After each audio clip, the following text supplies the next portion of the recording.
नमस्कार मंडळी, प्रवीण वटेकर ह्या यूट्यूब चॅनलमध्ये आपले खूप खूप स्वागत. मित्रांनो, कशात मजेत ना असायलाच पाहिजे. खूप दिवसातून आपण आज सांनपाड्याला आलो आहे आणि तसे प्रश्न पण आपल्या सर्वांच्या मनामध्ये आहेतच. तत्पूर्वी महाराष्ट्राचे उपमुख्यमंत्री अजितदादा हे आज आपल्यामध्ये नाही आहेत, तर संपूर्ण सुरक्षारक्षक तसेच आपल्या चॅनलच्या माध्यमातून त्यांना भावपूर्ण श्रद्धांजली वाहूया आणि आपल्या प्रश्नाकडे जाऊया.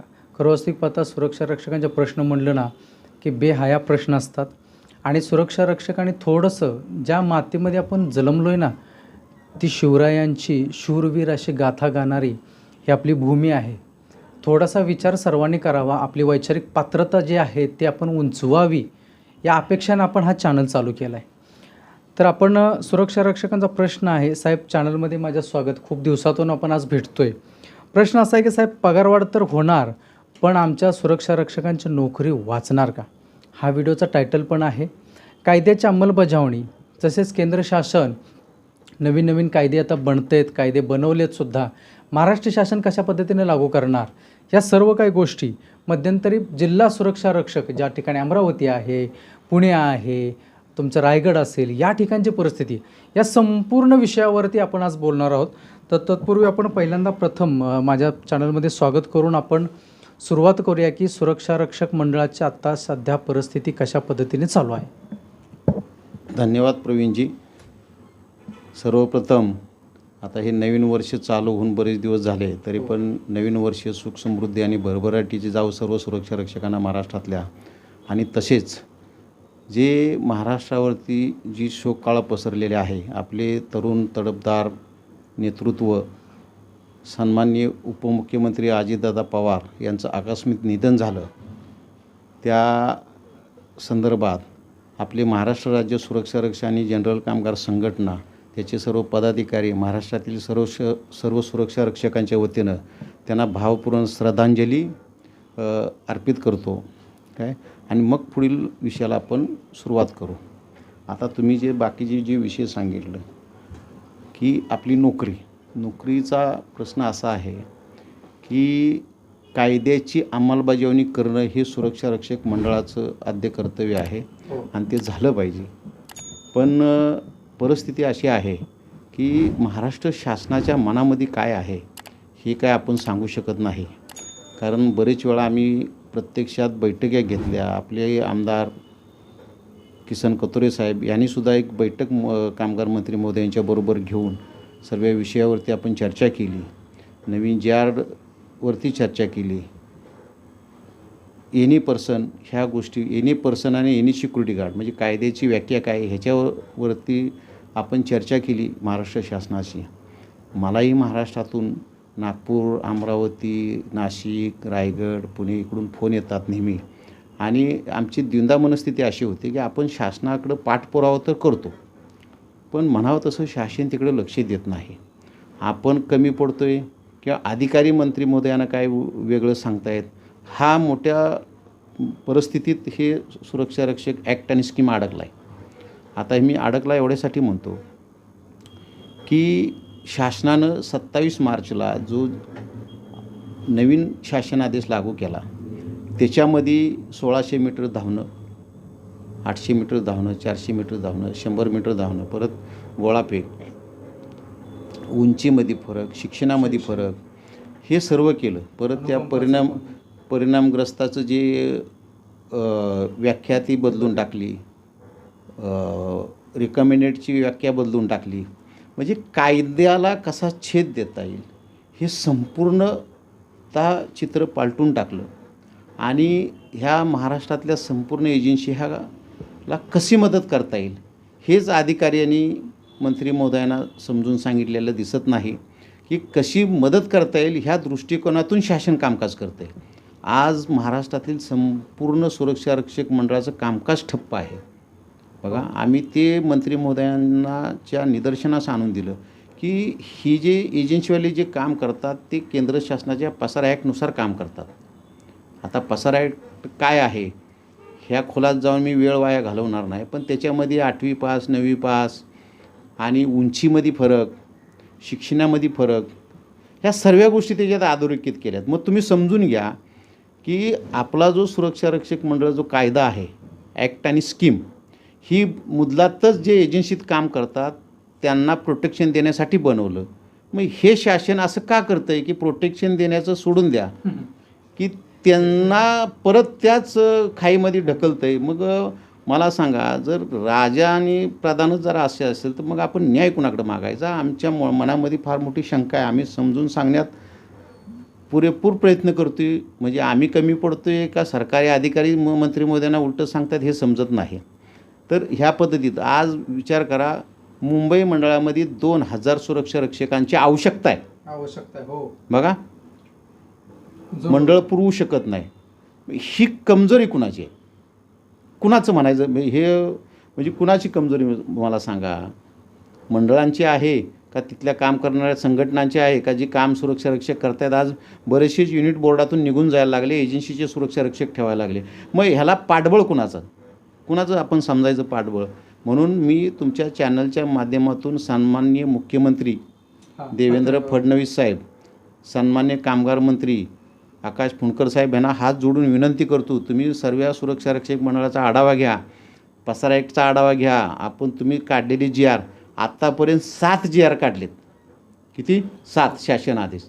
मला सांगा, कायदा बनवला ज्यांच्यासाठी, जी कायद्याच्या कक्षेच्या बाहेर 90% जे सुरक्षा रक्षक आहेत त्यांच्यासाठी तुम्ही काही करू शकत नाही.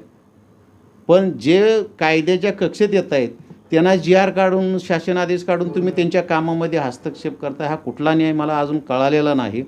कदाचित शासनाच्या मनामध्ये काय आहे हे समजलेलं नाही. तरी मी तुमच्या चॅनलच्या माध्यमातून सर्व सुरक्षा रक्षकांच्या वतीनं एक शासनाला विनंती करतो की तुम्ही हे जे काय GR आहेत त्याची तुम्ही पडताळणी करा आणि का कायद्याची अंमलबजावणी होऊ शकली नाही याचीच तुम्ही पडताळणी करा. मी मुख्यमंत्री महोदयांच्याकडे विनंती केलेली आहे की सक्षम अधिकाऱ्यांच्या आम्ही पत्रच दिलं आहे. हे बघा, तुम्हाला दाखवतो, हे पत्रच दिलेलं आहे. हे रिशूड केलेली पत्र आहेत, मुख्यमंत्री महोदय, कामगार मंत्री. आणि मी काय केले तुम्हाला सांगतो. हे बघा, हे शासनानं जो GR काढला शासन आदेश त्याच्यात काय कंडिशन आहेत आणि पसारा ॲक्टमध्ये काय आहेत. मग ह्याच्यानुसार एजन्सीवाले काम करतात. मग हे शासनानं GR काढून ते कामकाज ठप्प करायचं काय कारण आहे? लक्षात घ्या.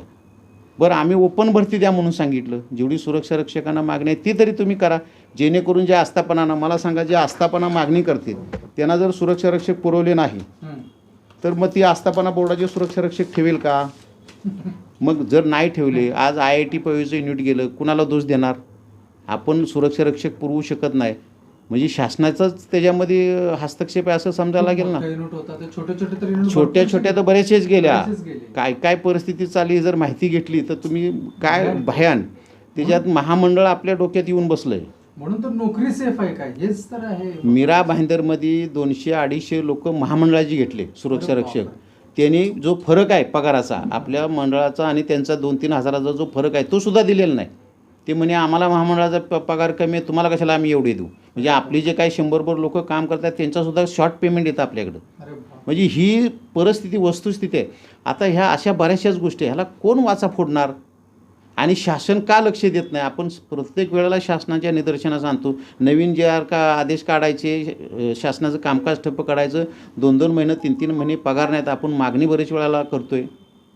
विचार करा. आता त्या अमरावतीचं तुम्ही सर्वीकडं बघितलं, त्यांना आश्वासन दिलं की आम्ही आता त्या GRमध्ये बदल करतो आहे. मला सांगा, तिथल्या सुरक्षा रक्षकांनी एक असं मी बाईट दिलेली बघितली काय की पोलिसासारख्या आमच्याकडून तुम्ही मैदानी करून घेताय आणि पगार बाकी सुरक्षा रक्षकांचा देत आहे, तो पण पुरेपूर देत नाही. म्हणजे ह्या बऱ्याचशाच गोष्टी आहेत. आम्ही म्हणत नव्हे, आज या आस्थापना मालक आपल्याला सुरक्षा व्यवस्था ते घेते त्यांना चांगले सुरक्षा रक्षक पुरवणं हे आपलं कामच आहे काय. पण तुम्ही अशा कंडिशन कुणाला घालताय? जे एजन्सीत काम करताय, ज्यांना अनुभव आहे त्यांना तुम्ही कंडिशन कसल्या घालताय? आम्ही मागणी केलेली होती की तुम्ही काय करा, जे सुरक्षा रक्षक मंडळांच्याकडे जे ट्रेनिंग सेंटर आहेत, असे जे सुरक्षा रक्षक जे एजन्सीमध्ये काम करून जे बोर्डात येतात त्यांना त्या ट्रेनिंग सेंटरमध्ये ट्रेनिंग 15 दिवस देऊन त्यांना सुरक्षा रक्षक मंडळाची सर्व माहिती द्या. का त्यांना 1600 मीटर धावायला लावता आणि त्याला हॉस्पिटलमध्ये इमर्जन्सीमध्ये ICUमध्ये ॲडमिट केले तिकडची लोक.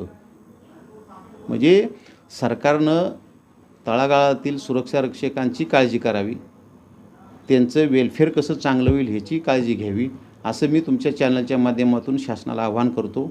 सुरक्षा रक्षकांच्या बाबतीत तुम्ही पॉझिटिव्ह असावं आणि त्याच्यामध्ये एजन्सीमध्ये जे 90% लोक अजूनही खितपत पडलेत त्यांच्या संदर्भात विचार करा. ते एजन्सीचा विचार करू नका. एजन्सीकडे जे काम करतायत सुरक्षा रक्षक त्यांचा विचार करा. एजन्सीचा विचार करून काय, मला सांगा, एक एजन्सीवाला त्याच्याकडे समजा 2000 लोक आहेत, तुम्ही एक माणसाचा विचार करणार का त्या 2000 लोकांचा विचार करणार? 2000 लोकांचा विचार असा माझं एक मत आहे की सरकारनं ह्या गोष्टीकडे लक्ष द्यावं आणि ह्या संदर्भात पावले उचलावीत अशी माझी नम्रतेची विनंती आहे. येत्या काळामध्ये साहेब आपण जो पगाराचा तफावत म्हणतात, आता केंद्र शासनानं किमान वेतनाचं, महाराष्ट्र शासनाने एक समिती बनवली. भविष्य काळामध्ये ह्याचं काय आहे, किमान वेतनाचं कशा पद्धतीने लागू होईल किंवा आम्हाला ते होईल का लागू, काय ह्याच्यामध्ये आहे ह्याचं मार्गदर्शन तुम्ही? हे पहा, सुरक्षा रक्षकांचे मलाही फोन येतात, येऊन भेटतात, साहेब पगारवाढीचं काय. आता तुम्हाला ह्या पुढच्या महिन्यामध्ये महागाई भत्ता लागू होईल. मागच्या वेळेला महागाई भत्ताच नव्हता, त्याच्यामुळं आपली कमी न करता तिने हायच ठेवला. बरोबर. आता ह्या महिन्यात आपण बघू किती वाढतोय किती नाही तो. हा पहिला विषय. दुसरा विषय, किमान वेतन जे केंद्र शासनानं 4च कामगार कायदे अस्तित्वात ठेवलेत आणि त्याला मंजुरी दिलेली आहे. आता ते राज्य शासनानं स्वीकारायचे असतात. त्याच्यामध्ये त्या किमान वेतनाचा सुद्धा विषय आहे. आता जे अधिवेशन एक सांगा तुम्ही, ते किमान वेतनाचं आता हे कायद्याचं जर तुम्ही सांगताय की ते कायदे केंद्र शासनानं जसेच्या तसे लागवणार की त्याच्यामध्ये आणखीन काय बदल होणार? जसंच्या तसं मला एक सांगा, आता महाराष्ट्र शासनानं कमिटी बनवली ना त्याच्यावरती, त्यांचा अभ्यासगट चालू केला आहे. ती नोट बनवणार, ती सभागृहात ठेवणार. त्याच्या बाबतीत तुम्ही आणि मी नाही चर्चा करू शकत. बघा, आपण एवढी मोठी आपली एवढी मोठी उंची नाही की आपण समोरच्याला मापू शकू. अभ्यासगट असतो, त्यांचा ते अभ्यास करतात. त्या अनुषंगानं महाराष्ट्राला काय आहे, केंद्र शासनाचे निर्देश काय आहेत. तुम्ही मी एवढं जर शिकलो असतो तर आज इथं बसलो नसतो. थोडक्यात आपल्या सुरक्षा रक्षकांना किंवा पाहणाऱ्या प्रेक्षकांना माहिती की कशा पद्धतीने त्याच्यामध्ये काय बदल किंवा कसं काय एवढं विस्तृत कोणच सांगू शकत नाही. कमिटीवाले पण सांगू शकत नाही, तर तुम्ही आम्ही काय सांगणार. जर अजून बिळातनं काय सापच बाहेर आला नाही तर तुम्हाला बघायला कसा मिळणार. नाही लक्षात आलं. आत्ताचं त्यांचा ड्राफ्टिंग चालू आहे. बरोबर. केंद्र शासनानं काढले, त्यांना मंजुरी दिली. आता राज्य शासनानं ते स्वीकारायचं आहे. ते अधिवेशनमध्ये स्वीकारणार, ठेवणार पटलावरती. ती सर्व ते आपण सभागृहाच्या ह्याच्यात आपण हस्तक्षेप करू शकत नाही. लक्षात ठेवा. ते आपण म्हणजे मी तुम्हाला परत सांगतो की आपली तेवढी उंची नाही. लक्षात घ्या. जे अंथरून बघूनच पाय पसरलं पाहिजे. मला जी माहिती आहे मी तेवढीच बोलू शकतो. काय मी मला मोठा माहिती आहे जास्त आणि मी काय जास्त बोलतो असं काय बोलू शकत नाही. बरोबर. जो माणूस शिक्षण घेतो त्याला मरेपर्यंत शिक्षण घेतलं तरी त्याच्यातलं सर्व समजत नाही, कमीच पडतं. म्हणजे तसं आहे ते. तर आता महाराष्ट्र शासनाची कमिटी बनवलेली आहे, त्यांचं कामकाज उत्तम चालू आहे. ते आता सभागृहात ठेवतील. त्याच्यात किमान वेतन पण आहे आणि त्याच्यामुळं जी तफावत आहे आपल्या पगाराची काय ती केंद्र शासनानं जे डिक्लेअर केली आम्हाला का लागू होत नाही, आता ती लागू होईल. कशी लागू होईल, आता ह्या सभागृहामध्ये त्याला मंजुरी मिळाली की ते राज्य शासन ते स्वीकारलं असं हे होईल, ते सर्वांना लागू करतील कामगारांना. पण आता अधिवेशनमध्ये काय होतं, अधिवेशन व्हायच्या अगोदर तुम्ही मी सांगू शकत नाही ना. बरोबर. त्याच्यामध्ये कारण अधिवेशन सभागृहामध्ये बरेचसेच आमदार असतात, तज्ज्ञ आमदार असतात, माहिती असणारे आमदार असतात. ती त्याच्यावरती काय मांडतात, त्याच्यावरती शासन काय निर्णय घेते, कसं काय होते, ते कशा पद्धतीने काय होतं हे आत्ताच आपण बोलू शकत नाही. पण किमान वेतन जे आहे ते आताच्या येणाऱ्या अधिवेशनमध्ये जेव्हा केंद्र शासनाचा कायदा मंजूर करतील, आपण स्वीकारला असं ते गृहीत म्हणजे मंजूर होईल आपल्या सभागृहामध्ये, तेव्हा त्याचं कायद्यात रूपांतर होईल. कायद्यात रूपांतर झालं की काय त्याच्यात कंडिशन आहेत. पण मी तुम्हाला एवढंच सांगतो काय, आत्ताच बोलणं फार अतिघाईचं होईल. पगार तुम्हाला 27,000, 28,000, 30,000पर्यंत दिसतोय, त्याच्यात 26,000पर्यंत. आपला ॲक्ट आणि स्कीम वेगळा आहे. लक्षात घ्या मी काय म्हणतो ते. पगार कामगाराच्या हातात पडला पाहिजे, सुरक्षा रक्षकांच्या नव्हे, कामगारांच्या हातात पडला पाहिजे. आपण किमान वेतन जेव्हा लागू करून घ्यायचो तेव्हा ते कुशल, अर्धकुशल, अकुशल असं जे काय त्याच्यातली व्याख्या होती तेव्हा आपण ते लागू करून घ्यायचो. आता ही त्याच्यात काय काय व्याख्या ठेवलेल्या आहेत. पहिलं श्वापन ॲक्टचा आपल्याला कायदा लागू होता, आपण त्याच्यात बसत होतो. आता ते मुंबई श्वापन ॲक्ट बनवलं, आता महाराष्ट्र श्वापन ॲक्ट केला आहे. म्हणजे अशा बऱ्याचशाच त्याच्यात बदल केलेले आहेत. तुम्ही लगेच म्हणणार त्याच्यामध्ये असं काय झालं तसं काय नाही. ते मी मागच्या वेळेलाही सांगितलं, आपण अभ्यास आता थोडं थोडं आपण त्याच्यातलं समजून घ्यायला लागलो आहे. लक्षात घ्या. ग्रॅज्युएशन मुलगा करतो पण तो पहिलीपासून शिकत असतो तेव्हा त्याला ते ग्रॅज्युएशनपर्यंत तो शिक्षण घेऊन टॉपअप होऊन बाहेर पडतो. बरोबर. अजून कायद्यांची परिभाषाच बाहेर आलेली नाही तर आपण त्याच्यात भाषण. पण मला एवढं माहिती आहे की आम्ही जे कमिटीवाल्यांशी समजा ना तर त्या अधिकाऱ्यांशी चर्चा केली तर त्या अधिकाऱ्यांनी सांगितलं की किमान वेतन जे आहे जेव्हा आता केंद्र शासनाचा कायदा आपण स्वीकारला सभागृहात त्याला मंजुरी मिळेल, मंजुरी मिळाल्याच्या नंतर त्याचं कायद्यात रूपांतर होईल, कायद्यात रूपांतर झालं की तो किमान वेतनाचा जो फरक आहे आता त्याच्यात मलाही त्यावेळेला असं वाटलं काय की तो तळागाळातील सर्व कामगारापासून ते सर्व ह्याच्या घटकापर्यंत त्याला त्याच्यात न्याय दिलेला आहे. म्हणजे त्याच्यात महामंडळसुद्धा आलं. अच्छा. आज आपल्याला म्हणजे त्याच्यात एक पॉझिटिव्हली गोष्ट मी तुम्हाला सांगतो काय नाही कुणी केली तरी मी करणार. अच्छा. लक्षात घ्या. कारण आता मीरा भाईंदरचं उदाहरण घ्या, सर्व महानगरपालिकेचं उदाहरण घ्या, त्यांनी महामंडळाचे सुरक्षा रक्षक घेतले तर त्याला प्रतिबंध जर करायचा असेल काय तर त्यांचा पण पगार वाढला पाहिजे. आज त्यांचा पगार कमी आहे म्हणून आपली कमी करून त्यांची घेत आहेत. मग ते किमान वेतनामध्ये त्यांना ना आपल्याला सारखंच होईल. लक्षात आलं का. हां, सारखा झाला की आपणच चालणार, ती चालणार नाहीत. लक्षात घ्या.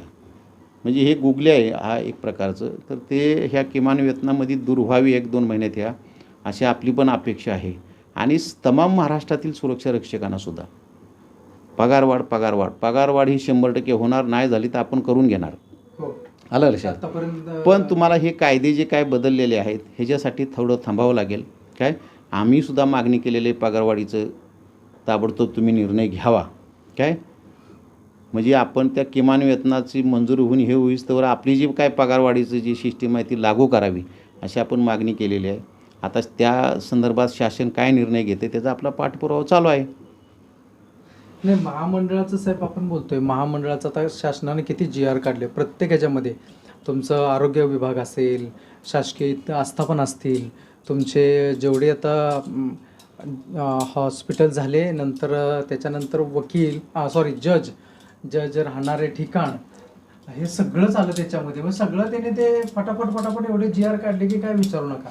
आपला सुरक्षा रक्षक मंडळाचा कुठे विचार आहे की नाही. कारण तुम्ही जो दिलेला आहे आता मुख्यमंत्र्यांना पत्र त्याच्यामध्ये 2006, 2014, 2016 जे शासनाने GR काढलेत शासनाचेच आहेत ते पण त्याच्यात मांडलेत. पण त्याची अंमलबजावणी नाही आणि हे सगळं चालू आहे. तर याच्या संदर्भात काय सांगा.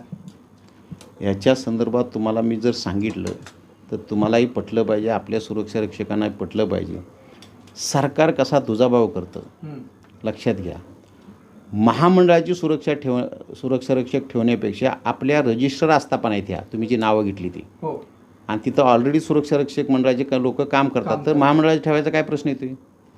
हा पहिला विषय. कायद्यानुसार. दुसरा विषय आरोग्य खात्याचा जो GR काढला त्याला आपण फार मोठ्या प्रमाणात ऑब्जेक्शन घेतलं. फार मी मुख्यमंत्र्यापासून आरोग्यमंत्र्यापासून सर्वांपर्यंत आपण ते पत्रव्यवहार केला. त्यांना ती बोर्डाची 2006 आणि 2014 काय ही GR जोडून मी पत्र दिली की ह्याच्यानुसार तुम्हाला बोर्डाचीच घ्यायला लागणार. बोर्ड दर देऊ शकलं. पण आपली किती वस्तुस्थिती बघा. आपण एवढी धडपड करतोय पण त्याला यश आलं बरं का. आरोग्य खात्याच्या मंत्र्यांनी आणि आपल्या कामगार मंत्र्यांची बैठक झाली. बघा बैठक झाल्याच्या नंतर 600 सुरक्षा रक्षक संपूर्ण महाराष्ट्रात आरोग्यमंत्र्यांनी सांगितलं तुमच्या सुरक्षा रक्षक मंडळाची पुरवा. म्हणजे ते जे GR होते ना त्याला अनुसरून जे आपण केला त्याला बघा. आपण ज्या वेळेला एखादी गोष्ट करतो काय जास्त प्रमाणात आपण पाठीमागं लागल्याच्यानंतर आपल्याला त्याचा न्याय मिळतो काय. पण दुर्दैव बघा आज सुरक्षा रक्षक मंडळांच्याकडे त्यांना द्यायला सुरक्षा रक्षक नाहीत. मग ती कुणाकडे जाणार. मग समजून घ्या तुम्ही. आता मी काय बोलणार नाही. पण कामगार मंत्री महोदय आरोग्यमंत्री यांची बैठक झाली. आपल्याकडे पत्रव्यवहार आहेत म्हणजे आपण ऑन दी रेकॉर्ड बोलतोय. लक्षात घ्या. तसा आदेशसुद्धा काढला. बैठकीचे मिनिट्ससुद्धा आहेत. त्याला आपल्या मंडळाचे अध्यक्ष बरेचसे सुरक्षा रक्षक मंडळाचे अध्यक्ष होते की तुम्ही सुरक्षा रक्षक मंडळाने हे सुरक्षा रक्षक पुरवावे असे आरोग्यमंत्र्यांनी आदेश दिले. तर मग बघा आता मी काय त्याच्यात जास्त बोलत नाही. कारण काय आपण फेसबुकला आणि व्हॉट्सअपला बोलण्यापेक्षा वस्तुस्थिती काय ह्याचा अभ्यास जर केला ना किंवा माहिती घेतली आणि ही जनजागृती सर्व महाराष्ट्रातल्या सुरक्षा रक्षकांच्यामध्ये झाली पाहिजे आणि ॲक्ट आणि स्कीमला धरून झाली पाहिजे. बरोबर. लक्षात, आपला ॲक्ट आणि स्कीम एवढा मजबूत आहे आणि पॉवरफुल आहे, महामंडळ कामच करू शकत नाही. हो, लक्षात ठेवा. स्वर्गीय R.R. आबासाहेबांनी सुद्धा ते सभागृहात मान्य केलं आहे. कमिटी आहेत, आपण त्यांना गनमॅन ठेवा तुम्ही आणि सिव्हिलियन आम्हाला द्या असं आपण मागणी केली आहे. तिने ते मान्य केलेलं नाही. ह्याच्यासाठी काहीतरी चळवळ निर्माण झाली पाहिजे. नाही, खरी गोष्ट आहे साहेब. जर संपूर्णतः या सगळ्या काही गोष्टी जर पाहिल्या तर मला वाटतं की आपण जेवढी माहिती पाहिजे आपल्याला तेवढी माहिती घेतली. अधिकची माहिती आपण अजून घेऊ साहेबांच्याकडून. परंतु सुरक्षा रक्षक आणि महाराष्ट्रातल्या सुरक्षा रक्षकांनी थोडंसं याच्याकडे गांभीर्याने घेतलं पाहिजे की आपल्याला नक्की करायचं आहे काय आणि कशा पद्धतीनं. पगार आपण वाढवून घेऊ. कायद्याच्या अंमलबजावणीसाठी सुद्धा आपले प्रयत्न चालू आहेत. आपण आता मुख्यमंत्री महोदयांना, सन्माननीय कामगार मंत्री महोदयांना पत्रव्यवहार केलेत. आता येणाऱ्या ह्याच्यामध्ये आपण त्यांना भेटून परत एक वेळ माहिती देऊ की असं असं आहे, त्याच्यावरती तुम्ही योग्य ते निर्णय घ्या. नाही झालं तर शेवटी काय लोकशाही मार्गानं आपण आपलं जे काय आयुध असेल त्याचा वापर करून आपण त्याच्यात वाचा फोडायचा प्रयत्न 100% करू. आणि महाराष्ट्रातले बरेचसेच लोक फोन करून विचारतात की तुम्ही काय, तुमचं काय चाललं आहे, कसं करतायत, काय करतायत. आपले प्रयत्न 100% चालू आहेत. निश्चित राहा आणि तुम्ही तुमचा लढा हा चालूच ठेवा. काय, आणि संघर्ष केल्याशिवाय काय मिळत नाही हे सर्व सुरक्षा रक्षकांनी लक्षात ठेवावं. आणि मला एवढंच सांगायचं आहे, चांगलं करता येत नसेल तर कुणाचं वाईटही करू नका. काय, शांत बसायचं तरी काम करू शकतो, बरोबर. पण चुकीची माहिती लोकांना देऊन किंवा चुकीचं काहीतरी पसरवून त्याचा उपयोग नाही. एवढं बोलून मी माझं 2 शब्द संपवतो. जय हिंद, जय महाराष्ट्र, जय सुरक्षा रक्षक. नक्कीच साहेब, खरं असतं की संघटनेच्या पाठीशी उभं राहिलं पाहिजे खंबीरपणे संपूर्ण महाराष्ट्रातल्या सुरक्षा रक्षकांनी. तशा पद्धतीने आहे म्हणून तर संघटना या सगळ्या बाबतीमध्ये पुढे जाऊन जे आपल्या सुरक्षा रक्षकांसाठी कार्य करते. मित्रांनो, व्हिडिओ आवडल्यास लाईक करा, शेअर करा, चॅनल सबस्क्राईब करायला विसरू नका. जाता जाता भेटूच आपण पुढील व्हिडिओमध्ये. तोपर्यंत आपली सर्वांची काळजी घ्या. नमस्कार.